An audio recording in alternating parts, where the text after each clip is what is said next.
नमस्कार दोस्तों, कैसे आप सब। एक बार फिर से स्वागत है आपका हैशटैग आशु सर। आज हम जो पढ़ने जा रहे हैं इसका नाम है बातचीत। थोड़ा मैं स्पीड में रखूंगा, बहुत शॉर्ट टाइम में अपने को बहुत बड़ा टॉपिक पढ़ने वाला है। ये 3 नंबर का टॉपिक आपके 10वीं कक्षा की बोर्ड में आने वाला है, इसीलिए ध्यान से पढ़िएगा। बातचीत, बातचीत किसे कहते हैं, क्या होता है, आइए शुरुआत करते हैं। कक्षा 10वीं का एक महत्वपूर्ण टॉपिक है बातचीत। आपने अंग्रेजी में पढ़ा होगा voice, active voice, passive voice, वही संस्कृत में वाच्य के नाम से जाना जाता है। क्या होता है वाच्य, देखिए, जिससे ये पता चले कि जो क्रिया होती है, हमारे जो वर्ब है या जो हमारे धातु है, उसका जो संबंध है वो कर्ता से है, कर्म से है या फिर भाव से है। यहाँ से आप ये समझ सकते हैं कि वाच्य 3 प्रकार के होते हैं। एक तो कृतवाच्य, कर्मवाच्य और भाववाच्य।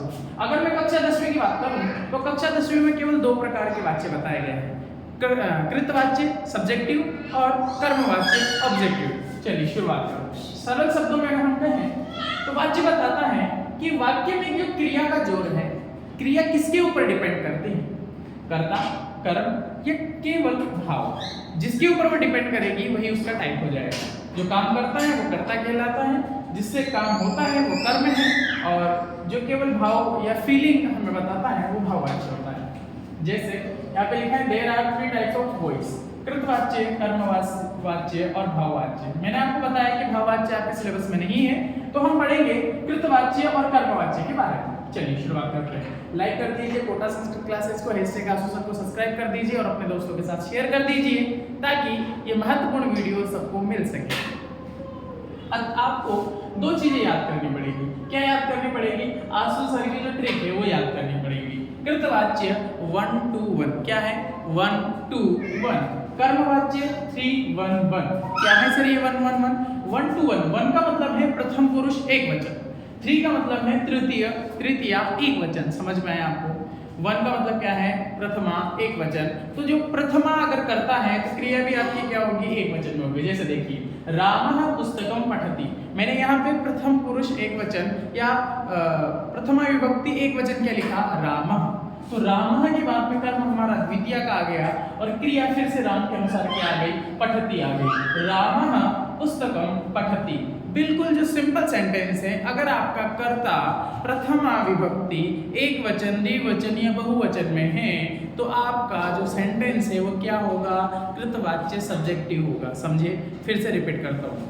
अगर आपका कर्ता, आपका सब्जेक्ट प्रथमा एक वचन में है, प्रथमा विभक्ति एक वचन में है, तो आपका जो सेंटेंस है वो कौन सा रहेगा, कृतवाच्य सब्जेक्टिव सेंटेंस रहेगा। समझ में आया। चलिए जैसे रामः पुस्तकम पठति, अगर मैं इसको चेंज करता हूँ, रामः की जगह द्वितीय लेता हूँ, क्षमा कीजिए, रामः की जगह मैं द्विवचन लेता हूँ, रामः रामौ, रामौ पुस्तकम, फिर पठति ना आकर के क्या आएगा, पठति पठत, पठतः, रामौ पुस्तकम पठतः। और मैं बहुवचन अगर करूं, रामः रामौ रामाः, रामाः पुस्तकम पठन्ति। समझ में आ रहा है आपको, रामाः पुस्तकम पठन्ति। इस तरीके से सेंटेंस हो जाएगा। लेकिन जो चेंज हो रहा है वो क्या है, आपका कर्ता अगर चेंज हो रहा है तो आपकी क्रिया भी चेंज हो रही है। समझ में आया आप लोगों को। अगर कर्ता चेंज होता है तो उसके अनुसार अगर क्रिया चेंज हो रही है तो जो आपका सेंटेंस है वो कौन सा रहेगा,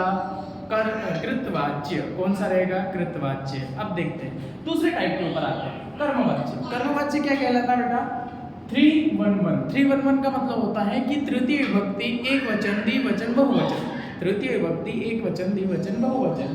तृतीय एक वचन, रामेण, रामः रामो रामा प्रथमा, रामम रामो रामान द्वितीया, रामेण रामभ्याम रामे। तो यहाँ पे रामेण जो है वो तृतीय एक वचन का है। पुस्तकम पठ्यते, अब जब आपका कर्ता तृतीय एक वचन का आएगा, द्विवचन का आएगा और बहुवचन का आएगा, तो यहाँ पे तीतः अंति ना आकर के क्या आएगा, यते, येते, यन्ते। क्या आएगा, बोलिए मेरे साथ में, यते, येते, यन्ते।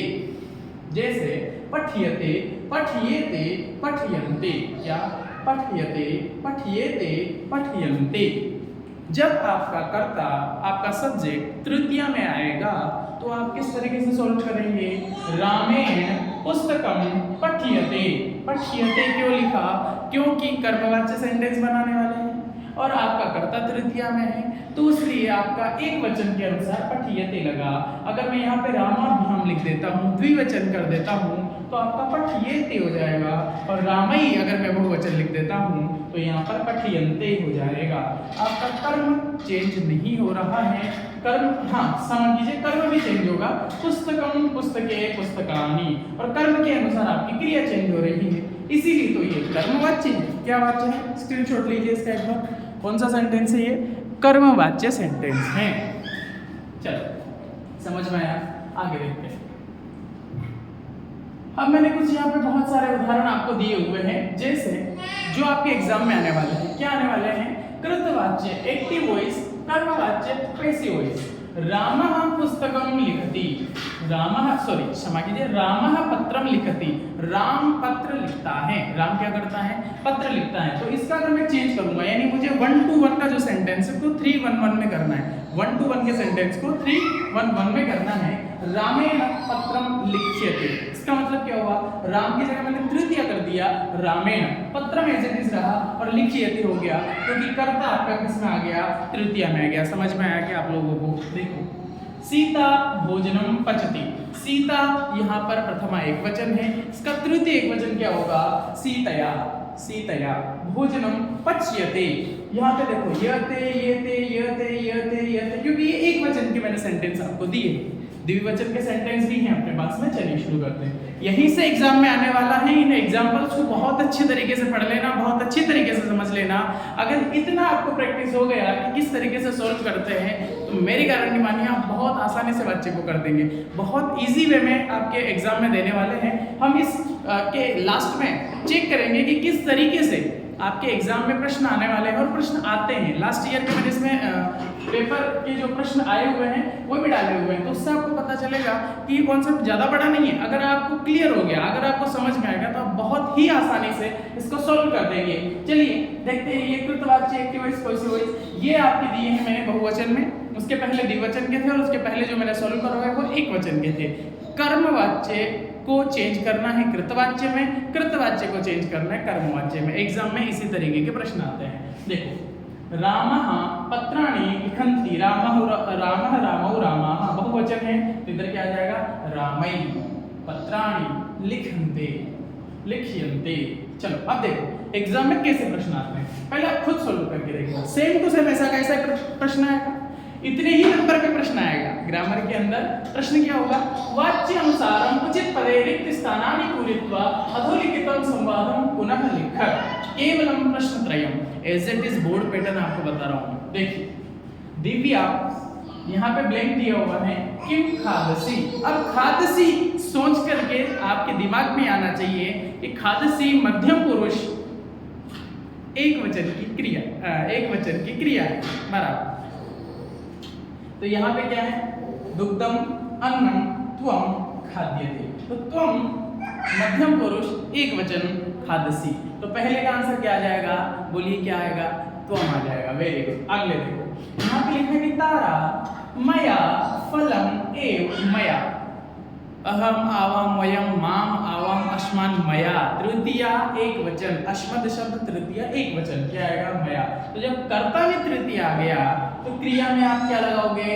ते, ये ते, यन्ते। तो यहाँ पे किसी में लगा हुआ है क्या? इसमें नहीं है, इसमें भी नहीं है, इसमें हमने ऑलरेडी लगा दिया है। तो खाद्यते, मया फलम एव खाद्यते, मैं तो बस फल ही खाऊंगा। दिव्या शोभनम, बहुत सुंदर। किं त्वया दुग्धम अपि पीयते, क्या तुम दूध भी पियोगे? तारा आम अहम, हाँ मैं, अहम। अब आपका 1 to 1 आप याद करो, तो यहाँ पर सेकंड की आएगी दुग्धम अन्नम। अब यहाँ पे क्या दिया हुआ है? अपि पिबामि, क्या पीऊंगा? अन्न पीऊंगा तो नहीं, अन्न खाया जाता है। तो दुग्धम अपि पिबामि। मया तो रात्रो भोजनम न क्रियते, मैं तो रात का भोजन नहीं करूंगी। तारा अहम अपि रात्रो अन्नम न खादामि, मैं भी रात का खाना नहीं खाऊंगी। समझ में आया क्या आप लोगों को? बोलो हाँ, बोलो हाँ, समझ में आया। अब देखो इसके बाद वाला भी प्रश्न जो आपको दे रहा हूँ, आपको खुद को सोल्व करना पड़ेगा, है क्या? हाँ यही था। देखिए ये प्रश्न है लास्ट एग्जाम में जो आया हुआ था। अब आप इसको सोल्व करके बताइए। यहाँ पे त्वया है, जो युष्मत शब्द है उसका तृतीया एक वचन है, तो यहाँ पे क्या आएगा? दृश्यन्ते, दृश्ये, दृश्येते या दृश्यते, क्या आएगा बताइए? ऑप्शन ए, बी या सी या डी, बताइए। ध्यानेन पठनम करोमि, क्या ऑप्शन आएगा बताइए? ए, बी, सी या डी, बताइए जल्दी से क्या ऑप्शन आएगा? बताइए क्या ऑप्शन आएगा? ए, बी, सी या डी। मैं आपको आंसर बताता हूं, उसके पहले आप बताइए। ध्यानेन पठनम करोमि साधुना क्रियते पूजायां, पूजा, पूजायाः पूजा, क्या करते हैं बताइए? बताइए। किम त्वया ग्रामः गम्यते, गम्येते, गच्छामि, गम्यते, बताइए। चलो पहले का आंसर क्या है, इसलिए आपने निकाल लिया। त्वया तुम चित्राणि दृश्यते, त्वया यानी तुम्हारे द्वारा चित्र देखे जाते हैं। दृश्यते ध्यानेन पठनम करोमि, करोमि अहम, मैं ध्यान से पाठ पढ़ता हूँ। साधुना क्रियते, साधु क्या करते हैं? पूजा, पूजा करते हैं। किम त्वया ग्रामः, क्या तुम गांव में गम्यते गए थे? समझ में आया आप लोगों को? ये था वाच्य। बहुत इजी वे में आता है। आपको क्या देखना है? शॉर्ट ट्रिक अगर मैं बताऊं आपको, एकदम शॉर्टेस्ट ट्रिक बताऊं, तो जहां कर्ता में तृतीया है वहां पे याद रखना य ते, ये ते और यंते। बहुत शॉर्ट ट्रिक बता रहा हूं। अगर कर्ता में तृतीया आ गया तो लास्ट में ये वाला ऑप्शन ही आएगा करेक्ट। लास्ट में ये चीज आ गई तो फर्स्ट में कर्ता में ये चीज आएगी ही आएगी, इतना ध्यान रख लेना, क्लियर हो जाएगा। बाकी जैसे अशुद्धि संशोधन करते हो, जैसे वाक्य निर्माण करते हो, वैसे वाक्य सोल्व कर देना। समझ में आया क्या बोला मैंने? फिर से बोल रहा हूँ। अगर आपके कर्ता में तृतीया लगी हुई है तो क्रिया में य ते, ये ते, यंते लगाना है। और ऑलरेडी अगर क्रिया दी हुई है य ते, ये ते, यंते, तो फिर वहां पे क्या करना है? कर्ता में तृतीया लगाना है। समझ में आया? अब देखिए, उसके बाद में बाकी सेंटेंस कैसे बनानी है? जैसे अशुद्धि संशोधन करते हो, जैसे वाक्य निर्माण करते हो, उसी प्रकार से सोल्व करना है। समझ में आया? चलो बहुत धन्यवाद आप लोगों को कि आपने ये वीडियो पूरा देखा। अब अपने दोस्तों के साथ इसको शेयर कर देना ताकि उनको भी ये महत्वपूर्ण चीज जो इतने सालों से कंफ्यूज थे वो पूरी सोल्व कर सके। आशुतोष सर की तरफ से आपको बहुत बहुत धन्यवाद, बहुत बहुत शुभकामनाएं।